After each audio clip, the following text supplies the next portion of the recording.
Muitos assuntos para a gente tratar agora com o nosso comentarista de economia da CNN, Sérgio Valli, já aparece na tela aqui comigo. Sérgio, muito boa tarde. O ministro da Fazenda falou de bastante coisa, mas vou começar pelo começo, com essa nova agência, uma agência menos conhecida do que as três prioritárias, né?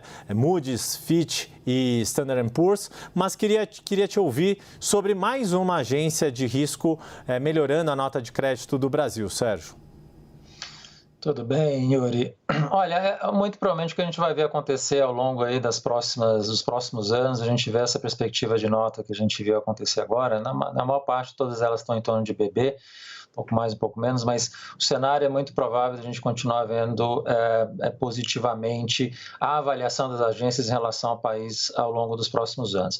Agora, a questão adicional que surge e que vai ficar, e especialmente o governo vai ficar demandando muito ao longo desses próximos anos é sair dessa nota BB que não é investment grade para virar BBB, que na maior parte dessas agências é o grau de investment grade, né? Aí eu acho que o caminho é mais distante, é mais longo e mais tortuoso. A gente tem que passar por um cenário fiscal muito mais virtuoso, de ajuste mais consolidado, que não é o que a gente está vivendo hoje, e muito provavelmente neste governo a gente não vai ver isso acontecer. Se a gente pensar quando a gente virou investment grade lá atrás em 2008, teve que passar por um ciclo muito longo de vários anos de ajuste, especialmente na questão fiscal. Quando a gente conseguiu em 2008, a questão fiscal já tinha sido muito bem resolvida, encaminhada, de certa forma. Agora não, agora a gente ainda está no processo de começar a encaminhar. Então eu diria que é positivo, é importante, mas ainda tem um longo caminho para aquilo que a gente quer no final, que é virar investment grade.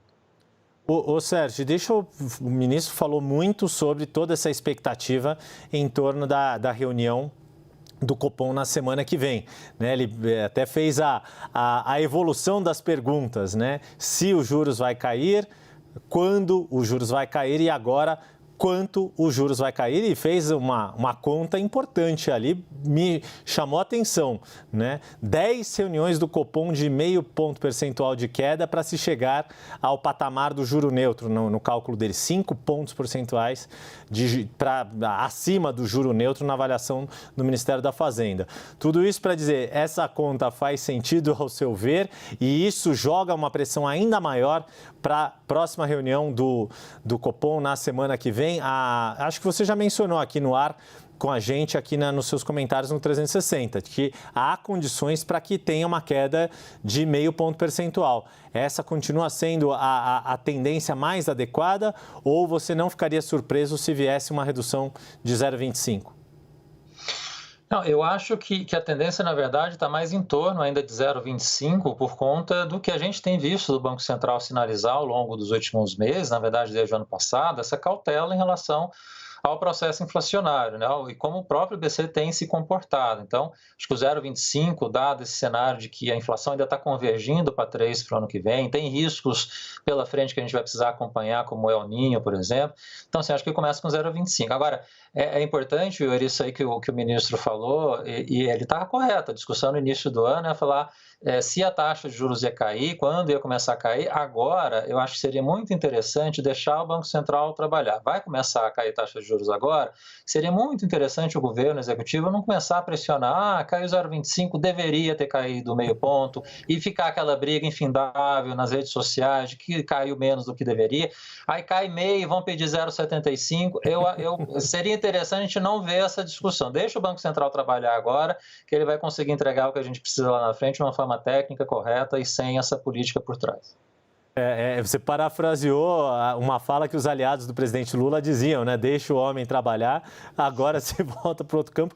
Mas eu acho que também, para usar um jargão do mercado, já está precificado que a crítica vai vir, seja lá qual for a decisão do Banco Central. Sérgio, para a gente arrematar, porque o ministro falou de muitas coisas, mas falou de, acho que, 2 pontos para tentar arredondar aqui. Já jogando para toda essa expectativa de apresentação do orçamento em 31 de agosto, ontem, quando eu conversei com a ministra do Planejamento, Simone Tebet, ela também falou muito da importância desse trabalho.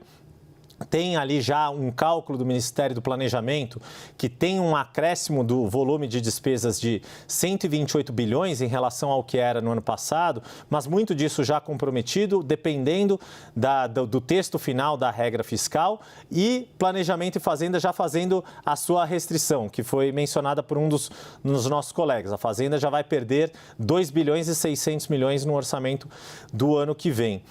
Tudo isso para te perguntar... o quanto a elaboração deste orçamento, o primeiro orçamento elaborado pelo governo Lula para um mandato do governo Lula, e todas essas medidas que o ministro também mencionou que são importantes na microeconomia, marco de garantias, questão dos seguros, e essa proposta de taxação dos super ricos, como a Fazenda tem chamado, que é fundamental para a projeção que vai estar no orçamento, como é que você analisa esse pacote todo e as chances de sucesso do governo e sinalizações para as contas fiscais nessa direção de busca, se não nesse atual mandato, mas de uma situação fiscal mais consolidada? Olha, Yuri, eu acho que de tudo que o ministro falou, tem 2 pontos aqui que a gente precisa levantar, um macro, um micro. O macro é justamente em relação ao arcabouço fiscal. Eu acho que a dúvida de todo mundo no mercado, do próprio governo, é como entregar um superávit primário de 0% no ano que vem. Isso vai ser muito difícil. Nas minhas contas, esse segundo semestre agora de 2023 e mais o ano inteiro de 2024, o acumulado desse 1 ano e meio, provavelmente vai ser 170 bilhões de reais de déficit. Dado que o gasto não vai mexer muito, provavelmente, a gente está falando aí de um aumento de arrecadação que vai ser necessário nesse período muito grande, que não tem muito por onde o governo conseguir, não é por CAF, não é por aposta digital, enfim, o cenário para conseguir arrecadação para entregar o zero é que vai ser um drama e um dilema. Eu tenho a impressão que no ano que vem o governo vai ter que rediscutir essa métrica, essa meta de 0%, vai ter que baixar ela para conseguir não entrar numa pendenga política de que chegar no segundo semestre vai falar, não vou conseguir entregar o 0%, a gente vai ter que entregar um número menor. Então, infelizmente, eu acho que essa vai ser a questão. Mas de tudo que o ministro falou, Yuri, eu acho que o foco de atenção, quando ele vai para a parte micro, é essa questão do mercado de crédito, mas especialmente a questão quando ele fala das garantias. Quer dizer, baixar o spread bancário é extremamente saudável, importante, a gente precisa perseguir isso nos próximos anos. E de um jeito correto, que me dá a impressão de que o ministro está caminhando para isso, que é fazer com que a gente tenha garantias melhores para, na situação do crédito, você conseguir retomar esse crédito quando você entra em inadimplência, e é isso, quando a gente vê a comparação internacional, que faz com que a taxa de juros para o consumidor, aquela taxa que esse consumidor paga lá no final, seja mais baixa. Então, assim, eu acho que o governo e o Haddad estão sinalizando o caminho correto do que fazer. Aí que são elas, como fazer a reforma adequada para isso acontecer. Esse é o caminho que a gente vai ter que passar aí pela frente. Mas, pelo menos, eu tenho a impressão de que ele escolheu as batalhas corretas, digamos assim, para lutar. E essa talvez seja das mais importantes que a gente vai ter que fazer ao longo desse semestre, na verdade, ao longo dos próximos anos.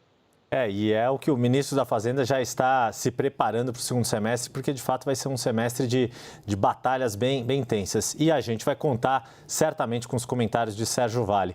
Muito obrigado, meu caro. Um bom fim de semana para você. Obrigado mais uma vez por trazer as suas avaliações e tua análise bastante pertinentes aqui sobre o cenário econômico do Brasil. Obrigado, Yuri, para você também. Até semana que vem.